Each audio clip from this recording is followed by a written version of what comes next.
Hi friends, आपण पाहताय Dnyanada creation आणि मी कथाकार गणेश फुलंबळकर. आपण आता ज्ञानदा क्रिएशनवर भविष्यवेध घेतोय. म्हणजे कार्यक्रमाचं नाव आहे राशी अशी कशी.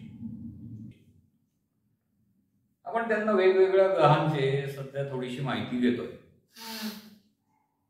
भविष्यात आपलं हे सुरुवातच एवढ्या करता आहे की या शास्त्रासंदर्भात खूप गैरसमज लोकांच्यात पसरलेले आहेत.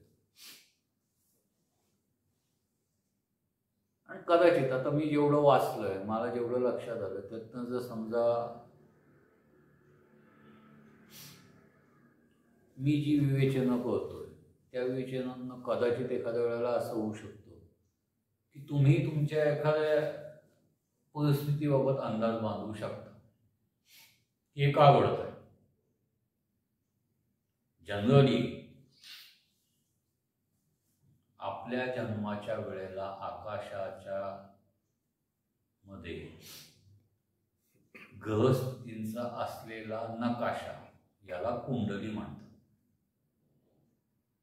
या कुंडलीमध्ये आपण विविध ग्रह, म्हणजे पूर्वी 9 ग्रह होते, आता 12 ग्रह झाले. 1970 नंतर सापडलेले 3 ग्रह म्हणजे हर्षल, नेपच्यून, प्लुटो. यातल्या प्लुटो या ग्रहाबाबत थोडेसे वाद आहेत. पण तो ग्रह आहे की लघुग्रह आहे, ग्रह या संज्ञेचे सर्व निकष तो पूर्ण करतो का नाही, या टेक्निकल याच्यात आपण जात नाही, तांत्रिक कारण काढत नाहीये. आपण ते 12च्या 12 ग्रह घेऊन 12 ग्रहांची आपण मीमांसा अति छोट्याशा पद्धतीत करतो. आज आपण बुध ग्रह पाहणार. पृथ्वीपासून जवळ असलेला, पृथ्वी आणि सूर्याच्या मध्ये असलेला ग्रह म्हणजे बुध. तसा पृथ्वीपासून खूप जवळ येतो. जनरल बुधाचा रंग हिरवा असतो. आता यात आपली जी काय डिस्कशन्स आहेत त्यात बुध हा नपुंसक ग्रह मानला जातो. देवदयेनं म्हणा किंवा सुदैवाने आतापर्यंत कुठल्याही ज्योतिषाने बुधाला वाईट ग्रह म्हणून संबोधलेला नाही, म्हणून तो शुभ ग्रह आहे. म्हणजे तो तसाही शुभ ग्रह आहे असं आपल्या शास्त्रात म्हणलेलं आहे. पण कसं आहे, हे मंगळालाही पापग्रह म्हणतात, रवीलाही पापग्रह म्हणतात. तर एका साईडला रवी म्हणजे सूर्य,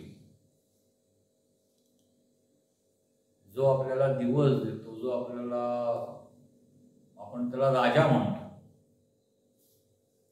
त्याचा एका साईडला हे पापग्रह म्हणून उल्लेख करून ठेवलेला आहे. मला कुठल्याही जुन्या ज्योतिषाशी किंवा त्याच्यावर वाद हे करण्याची वाद घालायचं नाही. मी माझी मतं मांडतो. त्यात बुध हा शुभ ग्रह आहे. बुध हा बुद्धीचा कारक ग्रह आहे. बुध हिरव्या रंगाचा आहे. बुधाला पाचू मजबूत पसंत आहे.